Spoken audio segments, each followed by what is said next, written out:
มาสงขลา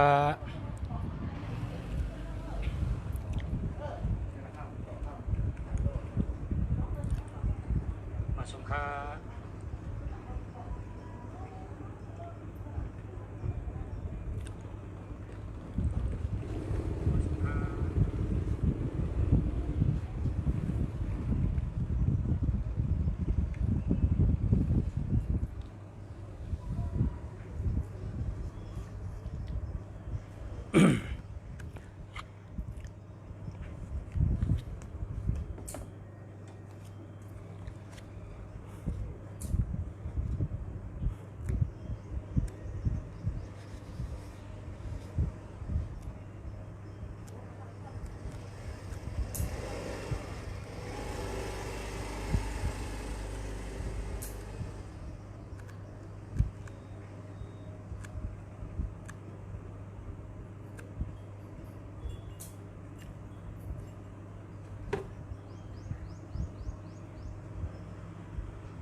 มาสงขลามาสงขลา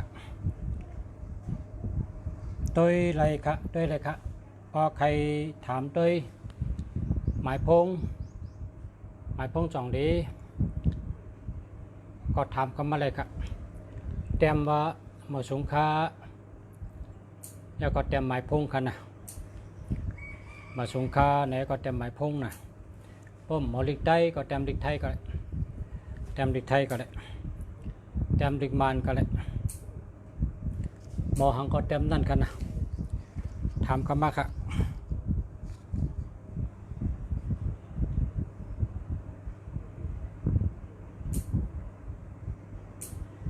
เราได้12 โมงเนาะยาม12 โมงเป็นยามดือเฮอกินข้าววันดือเฮอ1 ชั่วโมงครับดือเฮอ1 ชั่วโมง12 โมงกินข้าววัน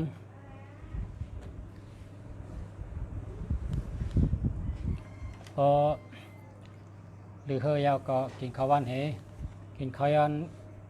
บ่ายโมงครึ่งก็ขึ้นเข้าเหตุการณ์เหตุไหนกวนนะมาสงขลาโฮมาน092 544 221 51หาเมอค่ะ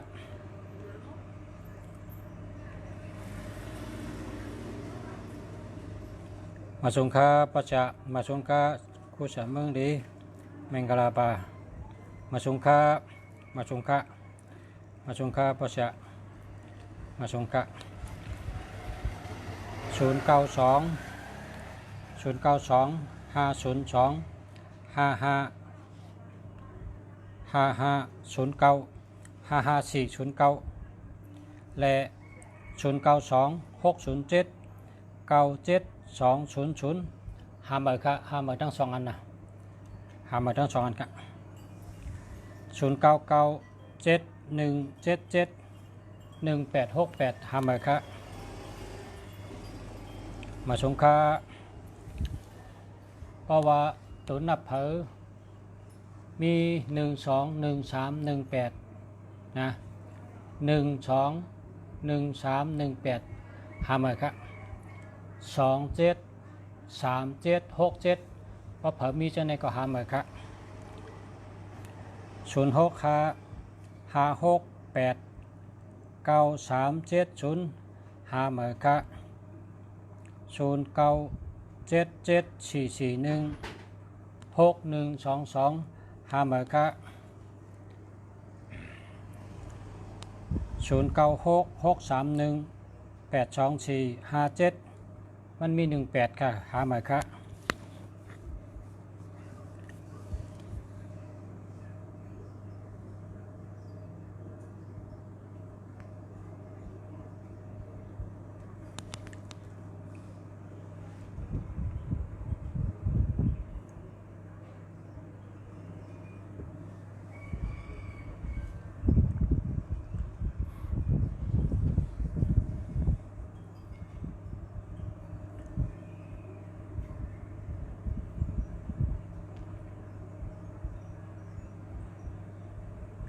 ปอดแต้มอ้างในแต่แล้วแค่ตันแต้มแค่ตันนี่เป็นหมากเห็นน่ะมันเป็นถัดปอดแต้มอ้างแต่แล้วแค่ตันแต้มเจแต่แล้วเป็นเจสาเมื่อแต้มอ้างในเต็มได้ลูกกว่าลูกมาเมื่อแต้มอ้างเต็มได้รัดต่อเปิ้นแต่ได้นั่งสมาธิแต้มต่อปอยาวปอดแต้มยาวรัดความก็เลยก็ตั้งเลยก็เลยป้มไปแต้มยาวรัดกล้ามก็เลยก็ตั้งเลยก็เลยแต้มอ้างแต่แล้วแค่ตันแต้มเมียวเหลียวก็แต้มหันหรือเจไตน่ะเจแต่ไรเป็นเจสาเจไตเมียวเหลียวก็เพราะเจต่างเมียวเนี่ยมันดีเจต่างเมียวมันดีเจหรือไรเป็นเจไตกำแต้มหรือไรเป็นแค่ตันสละแต่ไรนุ่งโคขาวให้แต้มนะสละแต่ไรนุ่งโคขาวให้แต้มอาบน้ำเฮาตัวคิงมดเสืออาบน้ำเฮซีสับยาหอมเฮเฮาตัวคิงเฮามดเฉยเอาสองไก่แต้มอ่างนะอ่างเฮาแต่ไรกัดลายแต้มอ่างมีปักเบืองมันเนอะปอดแต้มอ่างปองปอดไหนก็กัดปอดแต้มอ่างขาดปอดไหนก็กัดปอดแต้มอ่างจับตัวลิกเขาก็จับเส้นปอดไหนก็มันกัดตัวลิกเนี่ยแต่ไรอยู่ในล็อกอ่างลีงามอยู่ในกลางอ่างตั้งไหนก็ตีนะเตอร์เฮพายจังนั้นจังไคกัด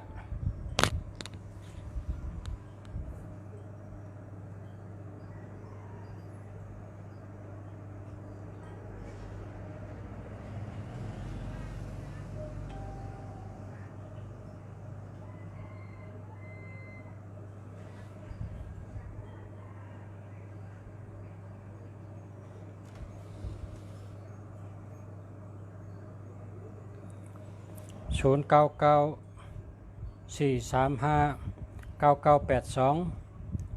099-442-6248เจออะไรทั้งสองอันครับเจออะไรทั้งสองอันนะครับดีทั้งสองอัน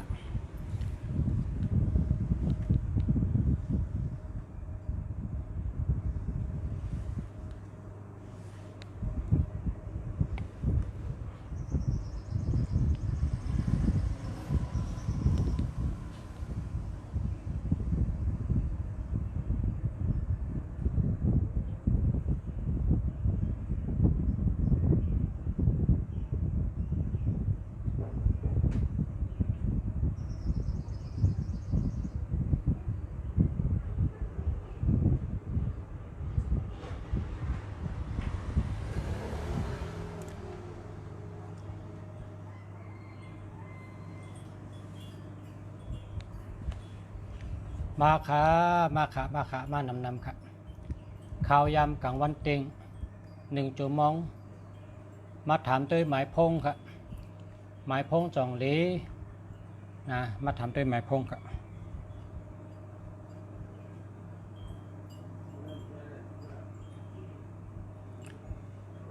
มาด้วยหมายพงครับมาด้วยหมายพงจองหลีหมายพงจองหลีหมายพงจองมีเงินหมายพงจองรถเพพอเจอต้องได้มีเงิน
ฮัลโหลค่ะ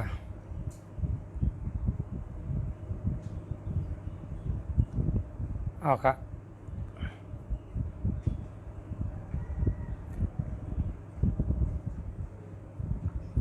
อันเบอร์ประชานี่มีไล่เต็มจื้อก็ไล่ขึ้นแล้วนะ ภาษาตึกไทยทอดสด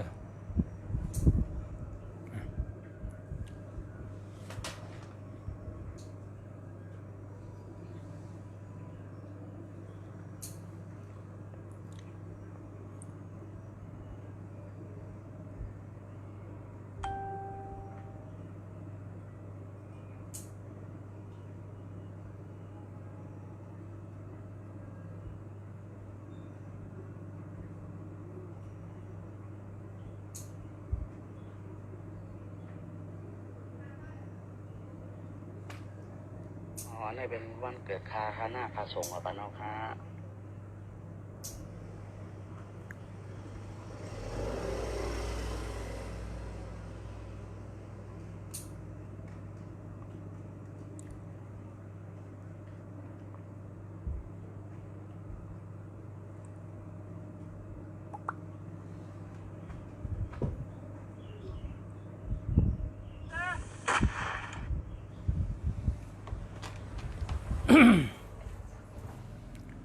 มาเอาค่ะ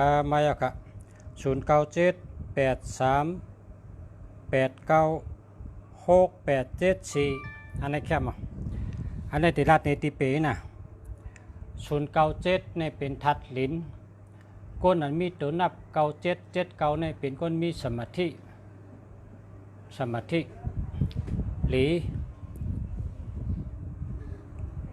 เยาก็7887ในเป็นก้นใจกว้างเป็นก้นใจกว้างหักได้ก็หักก้นตั้งน้ำใจกว้างเหมือนหนังน้ำปางลายครับ7887เนี่ยแล้วก็8338เป็นก้นแห้งใหญ่แห้งโตแก่นแข็งทัดเจอแก่นแข็งเป็นก้นเจอไว้ซบลาดก็มือถึงเฮ็ดหังก็พอเขามีการหังก็กว่าเฮ็ด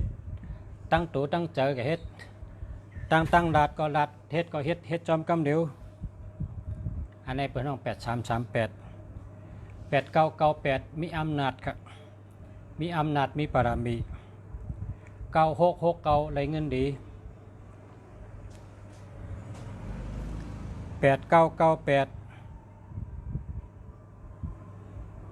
มีอำนาจมีปรามี68หาเงินง่าย68เนี่ยนะหาเงินง่ายไรเงินง่าย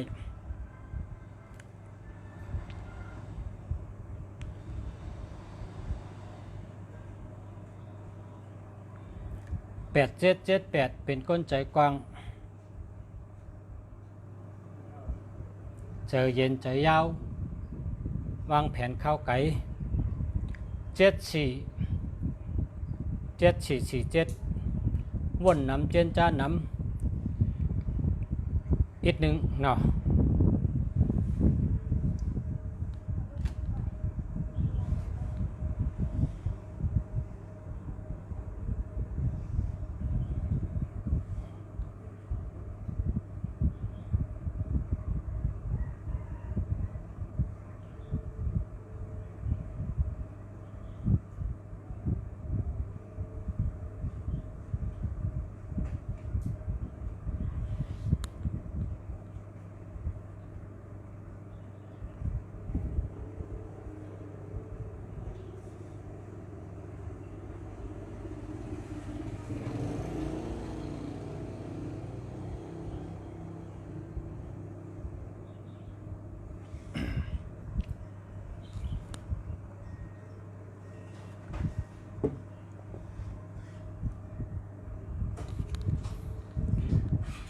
082914146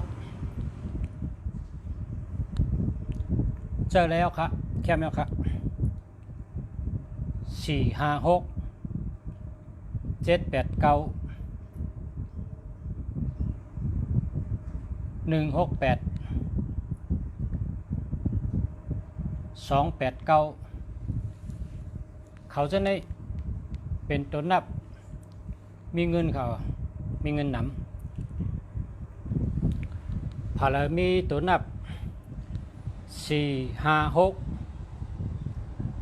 มันเด็กก่อยๆมีขึ้นก่อยๆมีขึ้นอ่ะมีขึ้นร้อยๆอ่ะพบมีตัวนับ4 5 6เนี่ยนะมีขึ้นร้อยๆตั้งมามีเนี่ยโตขึ้นร้อยๆครับก็ก็พอมีตัวนับ168เนี่ยมีไว้พอมีตัวนับ789อันนี้ก็มีไว้นะมีแต่มีเหมือนกันนะเขา3จุ่มเนี่ยมีไว้5มีเทิง5ก็4 5 6ในปองมีอันนี้มันกึมครับมันกึมมันเหมือนจังเป็นเอาลิ้นก่อนั่นน่ะมันกึมขึ้นกว่าเป็นจั่นๆอ่ะ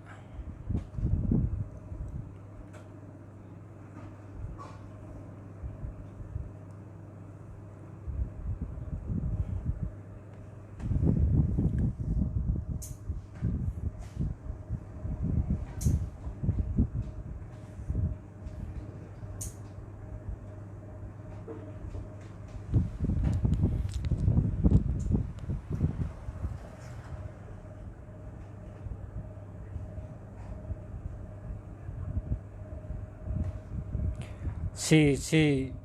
5 2 3 4 7 8 6อันนี้ดีครับ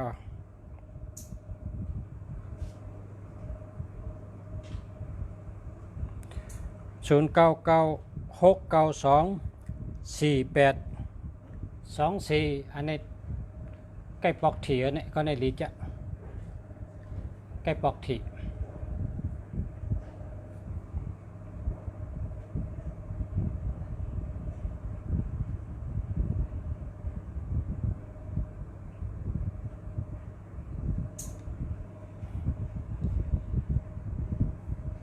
0968928287อันนี้ก็ลีเด็ดๆครับ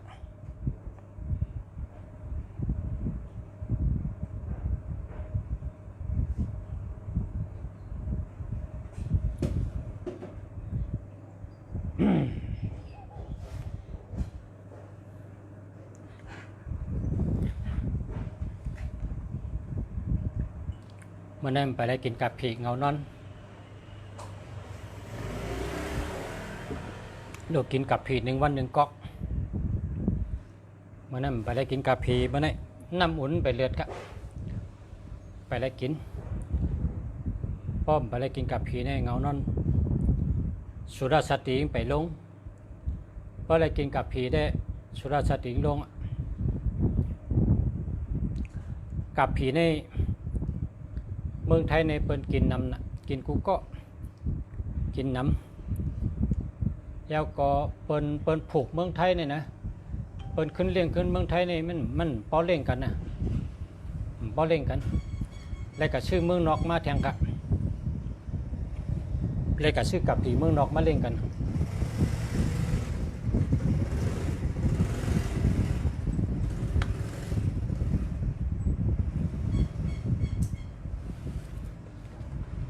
กับผีได้ก็ลีค่ะนะกับผีกิน1 วัน 1ก๊อกพอกินกับผีลำไรก็กินกับผีลำวันก๊อก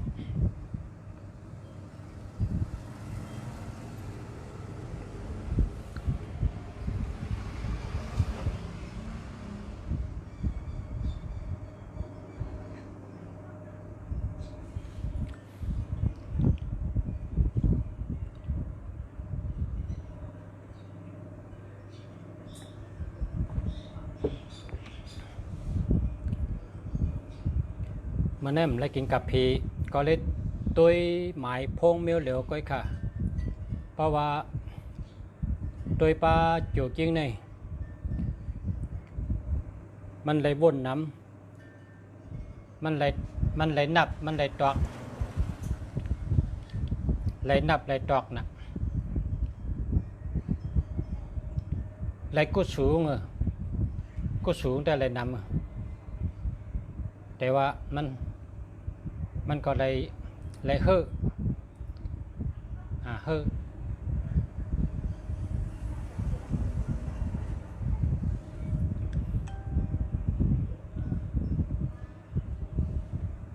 กุสูแต่ไรจะ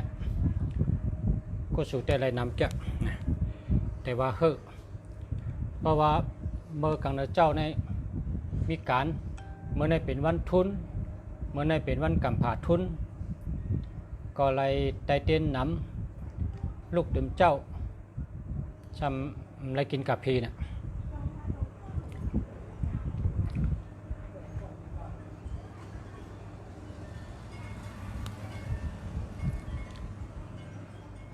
เลิน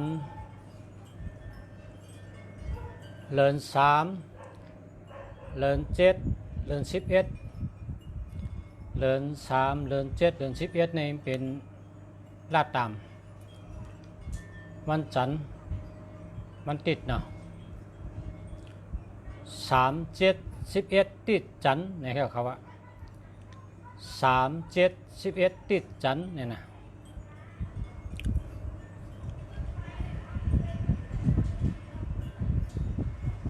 เสียง5 9พัดเสาเนี่ยเนาะเสียง5 9พัดเสาเสียง5 9พัดเสาเดินเสียงเดิน5เดิน9นี่วันพัดวันเสาเขาว่านั้นนะ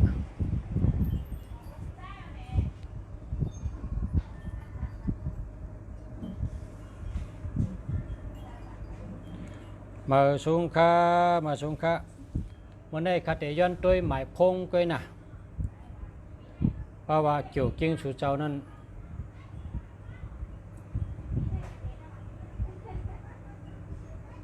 พอตัวไหนนั่นเลยตอกเลยนับมือตอกมือนับนั่น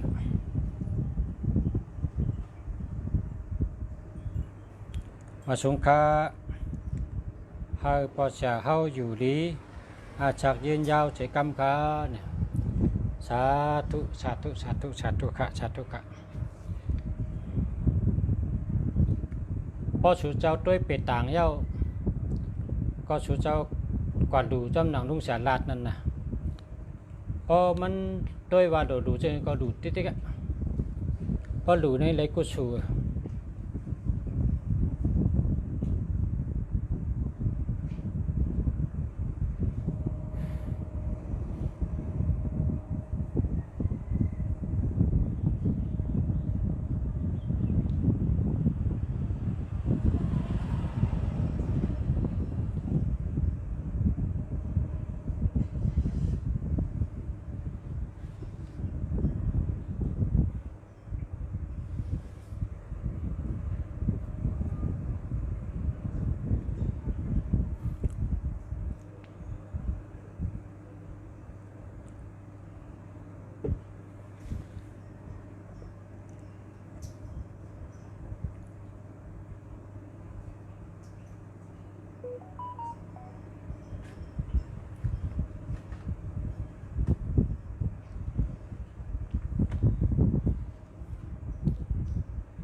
ในหมายพงใน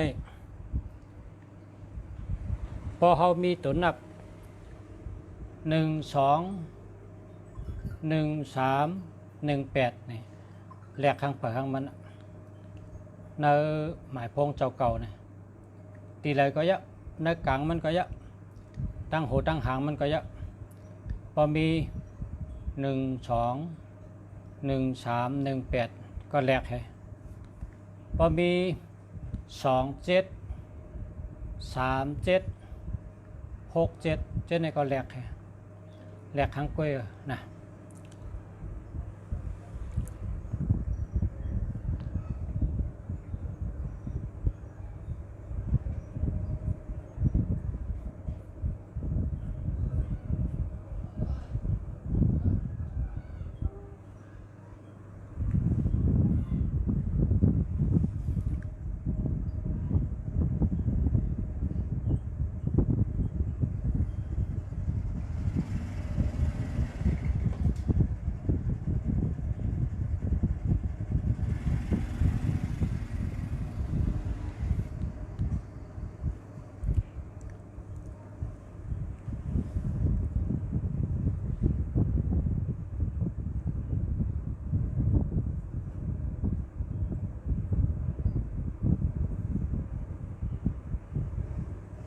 กาถาเจ้าสังเกตเจนี่มันอยู่ใน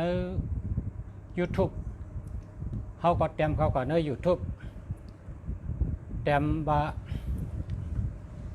คาถาพระมหาสังฆจายเนี่ยขึ้นมากำเดียวเป็นปาลีนะเป็นปาลี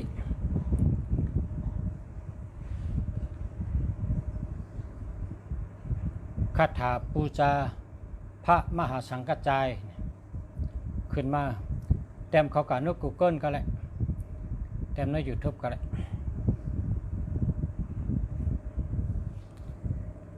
0617326557อันนี้หามไปครับ0944395824อันนี้เดียวดีเต้ๆครับ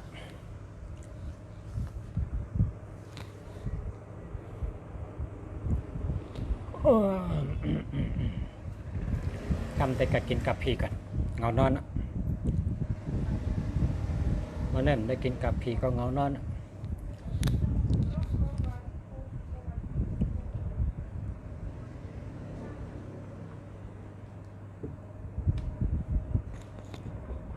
กะลอมเต้กัมนะ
ำในแต่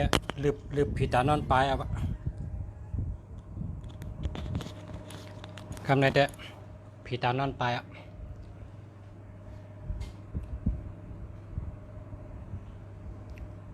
มามีอะไรก็คนถาม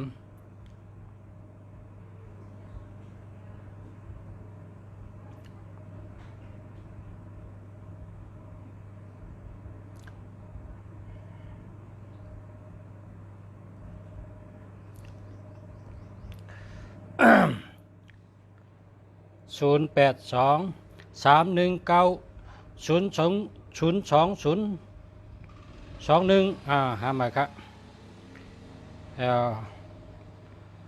มาสงขลาประชากลวันเสาร์อายุ38นะกำเนิดตัวแล้วกันเนี่ยลืบผิดอันนั้นไปอ่ะกลวันเสาร์อายุ38เนาะ818821683248432คือ6เนาะคือ6 1 2 3 4 5 6คนวันเสาร์ในหลูไล่ชื่อลิกเป็นอากาศ3กอง10ปั๊บหลูต้านเหรอ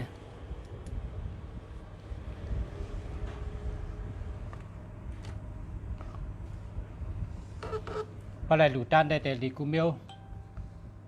พอมีวดก็เปพอมียอกาก็หาย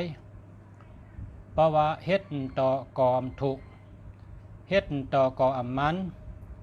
สั่งตั้นยันคืนเฮ็ดสังก้อมไล่ลีเหมือนเจอทางได้ลีมดีมันดีเหมือนอกเหมือนเจอก็ดูเป็นอากาศ3กองนะครับเป็นอากาศ3กองในปั่นป้ากำไว้กำเดียวครับกำไว้กับปั่นง่ายนะกำไว้นะกำไว้ว่าจังไหนนะ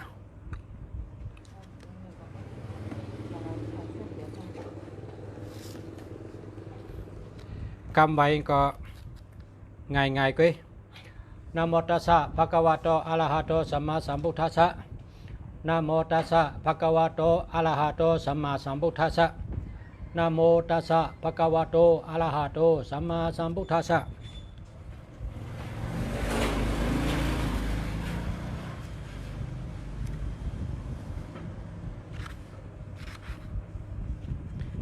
อิติปิโสภะคะวะอะระหังวัจจโชภะคะวะอิติปิโสภะคะวะสัมมาสัมพุทโธวัจจโชภะคะวะอิติปิโสภะคะวะวิจารณะสัมปันโนวัจจโชภะคะวะอิติปิโสภะคะวะสุขโตวัจจโชภะคะวะอิติปิโสภะคะวะโลกวิตูวัจจโชภะคะวะอะระหัง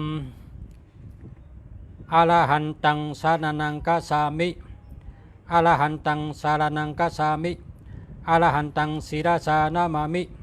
สัมมาสัมพุทธังสารนังกัสสามิสัมมาสัมพุทธังศีราสานามามิวิจาจารณะสัมปันนัมสารนังกัสสามิ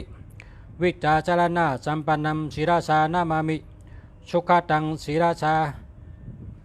สุขตังสารนังกัสสามิสุขตังศีราสานามามิโลกาวิทัง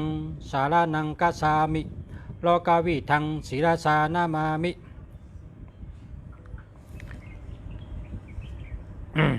อิติปิโสภะคะวะอนุตตโร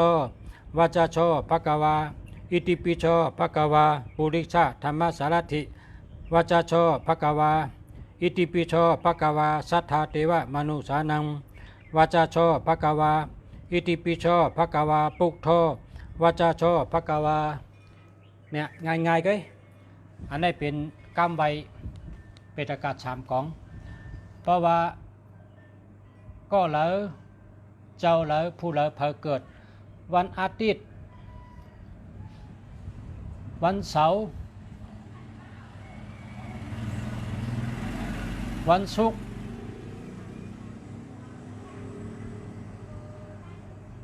วันจันทร์วันพุธวันพฤหัสนะหลูลิกเป็นอากาศ3กอง หลูลิกเป็นอากาศ3กองมีคนเกิดวันอังคารไงติมจะหลูเป็นอากาศ3กองเนี่ยเพราะว่าเนื้อจำว่าไว้เช่นนั้นนะเพราะเลยวันอังคารเนี่ยหลูไรกูก็หลูไรกูลูกวันครับเพราะว่ามียอกาก็หายพอมีบทก็เป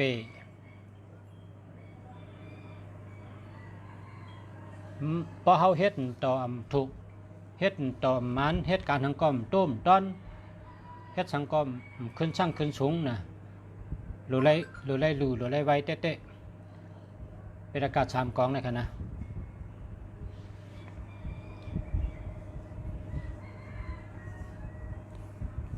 พอเป็นก้นเกิดวันอังคารอันนี้ได้เปิ้นแนะนำค่ะวันอังคารในเปิ้นแนะนำเปิ้นว่าจังนั้นไว้เพราะเลยวันอังคารในหลู่ไรกูวันพาเราเกิดวันติดวันจันทร์วันพุธวันพัดวันศุกร์วันเสาร์วันราหูหลู่ไรติ๊กๆค่ะ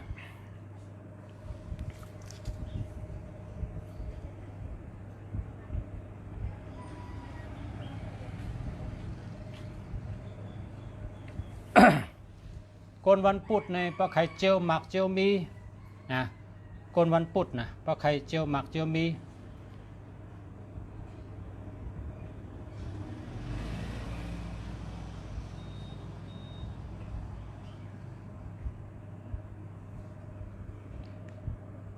เอาเงินเจ้าเก่าเนี่ยเอาเงินฉุนตัวเจ้าเก่าเอาเงินเจ้าเก่าเนี่ยกวาดจางเปิ้นเฮ็ดพาราพอเมืองไทยในเปิ้นเฮ็ดปะเนอะสู่เร็วแกก็เลยตั้งแต่เอา5,000ขึ้นกันนะเอาเงินเจ้าเก่าในกับจ้างเฮ็ดพาราสู่หนึ่งพาราเฮ็ดมาพาราสู่หนึ่ง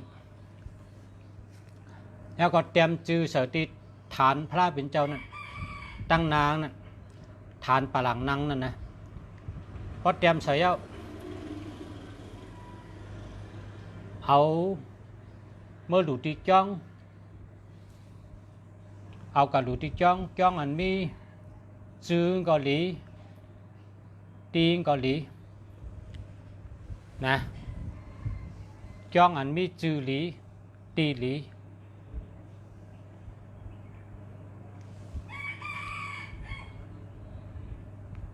ตีจ้องดีอันว่านั่นเพราะใครพูดโหลดถามสละนะเป็นเจ้าเหือตีจ้องดีโหลดโทษถามสละแล้วก็จื้อจ้องดีในจื้อในหรือให้ว่าเจ้าหือในอันแมนจอมวันพุธนะโทษถามสละเฮ้ยแล้วเอาพระราเอากับหลูกันนั้นเอามาหลูตีจ้องให้ตั้งหมอยาเขาแตกให้เขาซ้อมปักซ้อมให้หยัดน้ำให้เพราะฉะนั้นคนวันพุธในกูก็ค่ะเป็นชัดเทนะเป็นชัดเทค่ะคนวันพุธคนวันพุธในเนื้อจัดที่ชลายานเจ้ากังเสือเตรียมไว้เนื้อจัดที่ชลายานมานทั้งหน้าทั้งหลังนะจัดที่ชลายานเตรียมไว้ว่าพาราเกิดวันพุธในหรือไรสร้างพาราหรือไรเฮ็ดพาราหรือไรก่อพาราเนี่ยนำปัดหนึ่งค่ะปัทมาค่ะปัทมาพออะไรเฮ็ดจากนั้นในการขึ้นใหญ่มาสูงครับการกล้าขายการมักมีขึ้นใหญ่มาสูงก็กับพาราเนี่ยพอเขาเฮ็ดก็เหลียวในมันกายใหญ่นะเขาก็โลตึงปังพอเมปีน้องคนวันคนนาคนวันคนเมืองอันหูจักกันว่าข้าใครหลู่พาราที่โฮมหลู่โฮมตันเป็นได้ก็โฮมกันมาเขาเฮ็ดพาราหลู่เพราะไหลเงินเนี่ยเขาก็จ้างเป็นปั่นพาราเฮ็ดเป็นพาราขึ้นมาก็กล่าวเขาเป็นเจ้าตาหน้าหลงเป็นเจ้าตางะเป็นเจ้าตาหน้าเงามันนะอันนั้นคนวันพุธเขาเนื้อจัดที่ชลายันแต่ไม่เช่นนั้นก็เลยเฮ็ดพอมีบทก็เปะพอมียอกาก็หาย สังว่าการมักมีมขึ้นการก้าขายมขึ้นเพราะไหนก็กนวันพุธกูก่อค่ะต้องไว้ละเฮ็ดพลาก่อพลาสร้างพลานำปัดหนึ่งกะ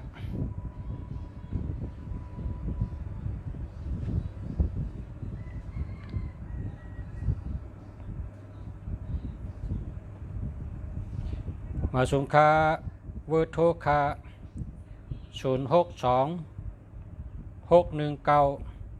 367หามเลยครับ67ในเปิ่นใจครับ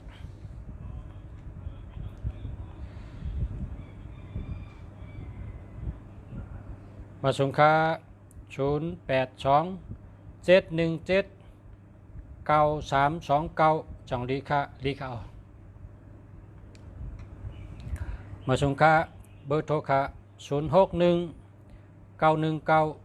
7857โอ้อันในแคมจะไตหักไตว่าจื้อก็ไตหักไตอันในหมายพงแคมจะ919ในนะเป็นเบอร์พิเศษเพราะพระเจ้า919ในเป็นก้นกว่าทั้งหลายก็มีคนหูจักกว่างใดก็ เปิ้นหูจักง่ายชื่อเสียงหลังง่ายการงานออกง่ายนะแคมจะแล้วก็ตัวเจ้าก้นอันเจ้า919นี่ก็ตัวเขาก็เป็นก้นลีต้วยเปิ้นห้องว่ามีออร่ามันลีต้วยมันแคมแดบไว้เนี่ยทางห่างเขา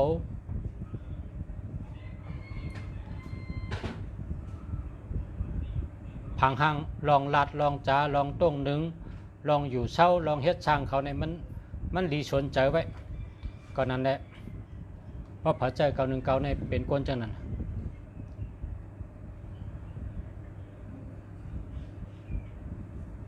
เมื่อหนังมังซาเมื่อหนังพระเอกนะเมื่อหนังพระอาทิตย์เป็นก้นจังนั้นแคมข้าวเนี่ยแคมไตหักไตมาสงคา086 308 2280อันนี้ได้หาใหม่ครับมาสงคาโกนวันเสาร์อายุ39 8324 8432คือตัว7 1 2 3 4 5 6 7ปีในจุ่มดีก็แต่เต้นจู่เหแต่เต้นเฮเพเหชื่อพาไว้กับลูกจ้องเหชื่อลิกเป็นอากาศ3กอง10ปั๊บเต็มจื่อใส่เอามาก็ไก่ไปที่เฮินปีในจุ่มดีนะ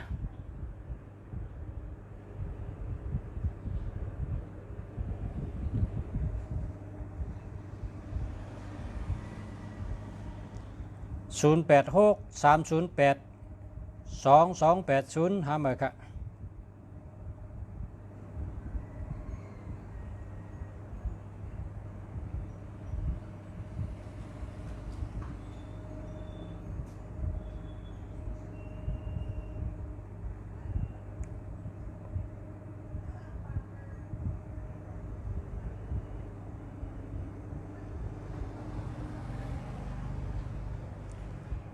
แต้มเข้ามา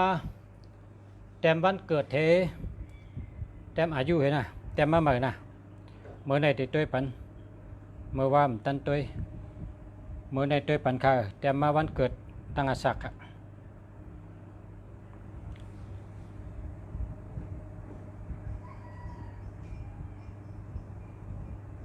ที่ปชาขายปั๊บก็คือค่ะ1ปั๊บ100 บาทค่ะ1ปั๊บ100ค่ะย้อนเบอร์โทรค่ะเบอร์โทร088 789 6916ค่ะ 0887896916ครับ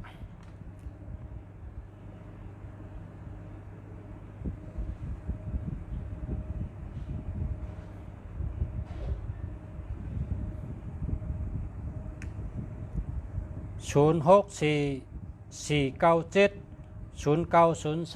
ห้าเมื่อครับเมงกลาปาเซียในกองปาเจซินนี่ก็ชัดทุขอบคุณครับ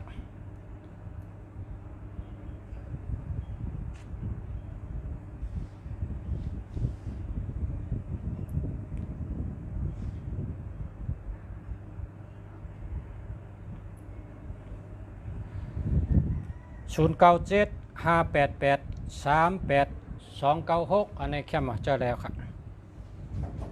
0945186233ห้าเมื่อครับ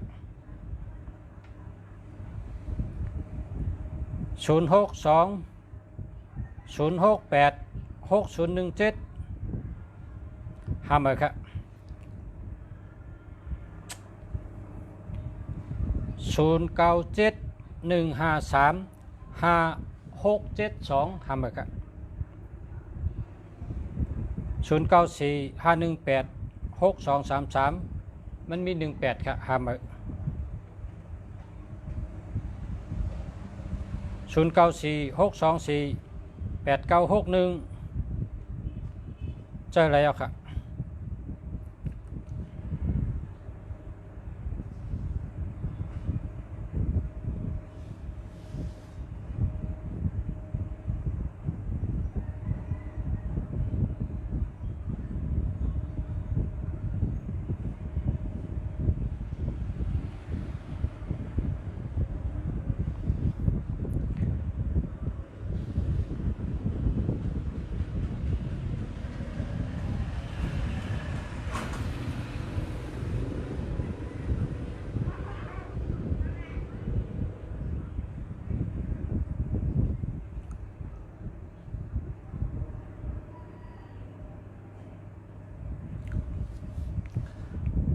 คนเกิดวันลาหูอายุ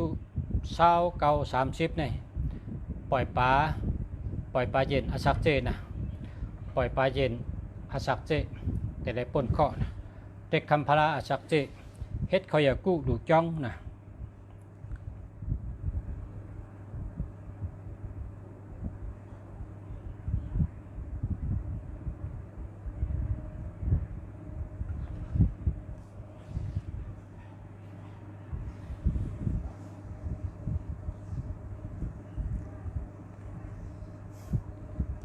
0644829528อันนี้เดียวครับ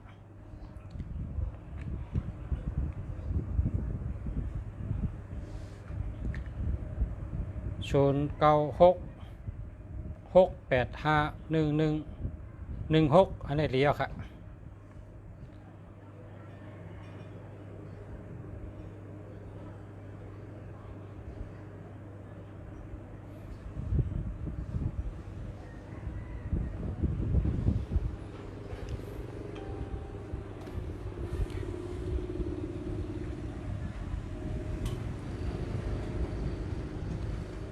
คนเกิดวันศุกร์อาสัก35ปีนี้อยู่ดีลาบดีนะอยู่ก็ดีลาบก็ดีครับ0942357366ห้าเมื่อครับ0945186233ห้าเมื่อครับ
คนเกิดวันศุกร์อาสัก72ในโลลิกโลชื่อลิกเป็นอากาศ3กองนะ74ปักดูต้านนะเขาอยู่ที่กินหวานนะ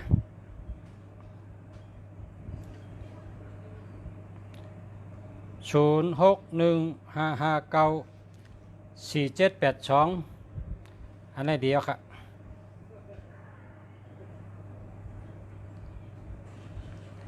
0627184167ทำไปครับ0952213559ทำไปครับ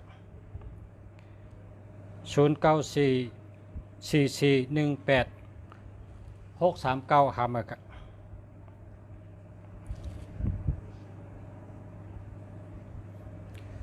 วันเสาร์อาสัก268324มี212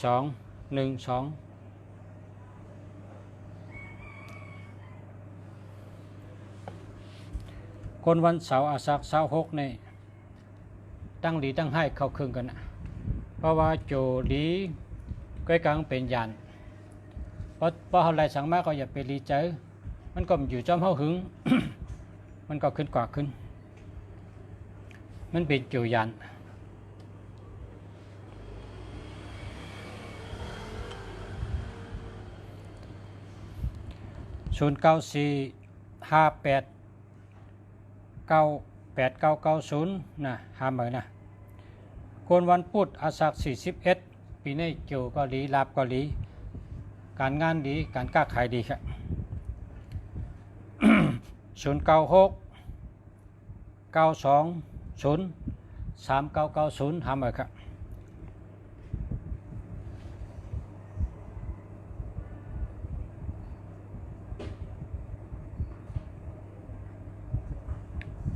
คนวันพัดอาสัก27นะปีนี้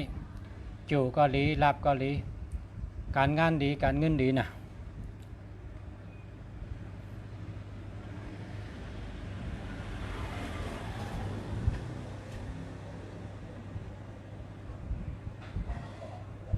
ไปเจออะไรเหรอครับกำอ่อนในวัดเตี๋ยมองกำอ่อนในเตี๋ยมบอกว่าข้าวยำเพราะว่ากว่ากินกับผีมะกอกซ้ำสุรสติงลงข้าวยำก็เตี๋ยมเอาวะนะเพอสุรสติงมากก็ข้าวยำก็เตี๋ยมเอาโอ้ขึ้นนำเนี่ยมันได้ด้วยปะเนี่ย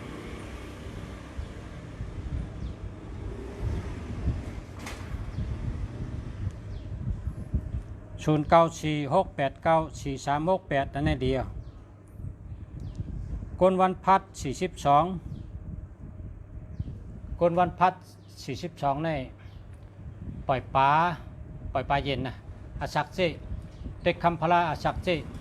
เฮ็ดคอยกู้ดูจ้องให้นะปีนี้โจมลีย่อกาดได้เป็นเนื้อต้องเนื้อปุ่มนะเป็นที่โตสุเจ้านั่นแหละนะ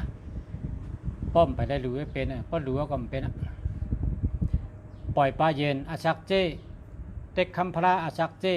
เฮ็ดเขาอย่ากู้ขอเมื่อดูจ้องนะกันนั่นไง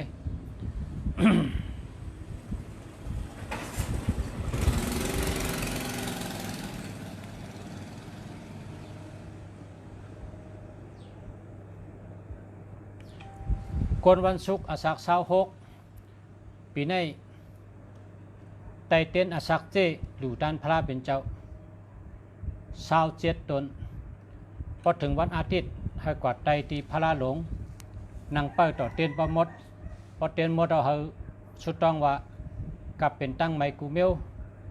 กับเป็นเพกูเมียวกับเป็นรองอัมลีกูเมียวก็เฮารับกว่ามันหนังไพ่เต้นรับใส่กำค้าวันไหนนะพอถึงวันอาทิตย์กับไว้พระนะกับไตเต้นอาสักเจจอมปีนี้เต็มมีตั้งไม่รองนาเฮินตาเยที่อยู่ที่เช้าที่การที่งาน ทั้งคนผิวล้ำคนใหญ่คนดง คนมีหยาทูคนมีอายุเขา ที่ชุกซักอ่ะปีนี้ กันตอกะ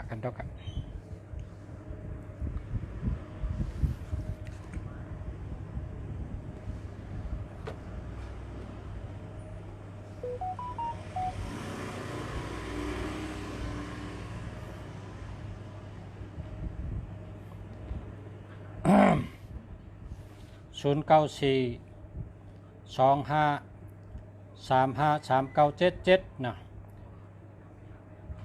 จะแล้วครับ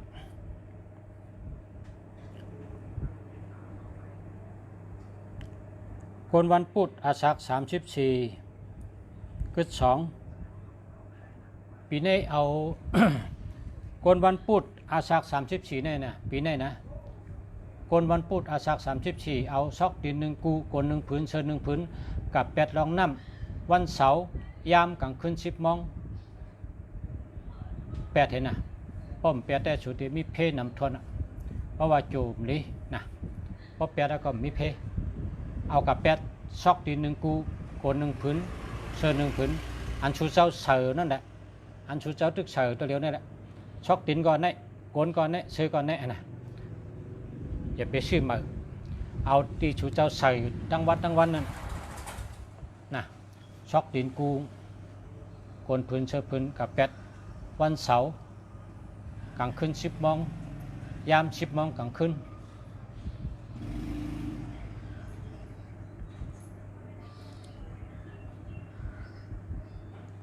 มาชงค่าค่ะฮับทำกวนกันนะยินชมค่ะขับใจค่ะ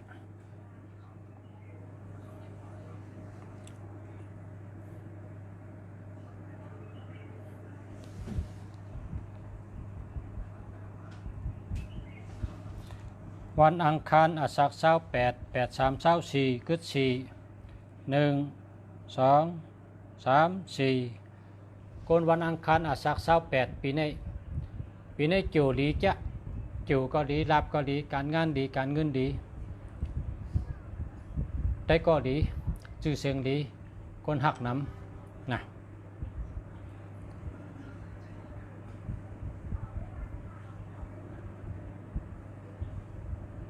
ไรเอาเขาว่าข้าวยำไรมาพกกันด้วยแทงเนาะมาสงค้าพ่อแม่พี่น้องผู้ทำยินกูก็กูคนขะย้อนสู้เฮยอยู่ดีกินหวานเหตุการณ์ขึ้นใหญ่มาสงกูก็กูคนขะย้อนให้อยู่ดีมีเงินทางดีคือปืนเสกรรมขะมาสงค้า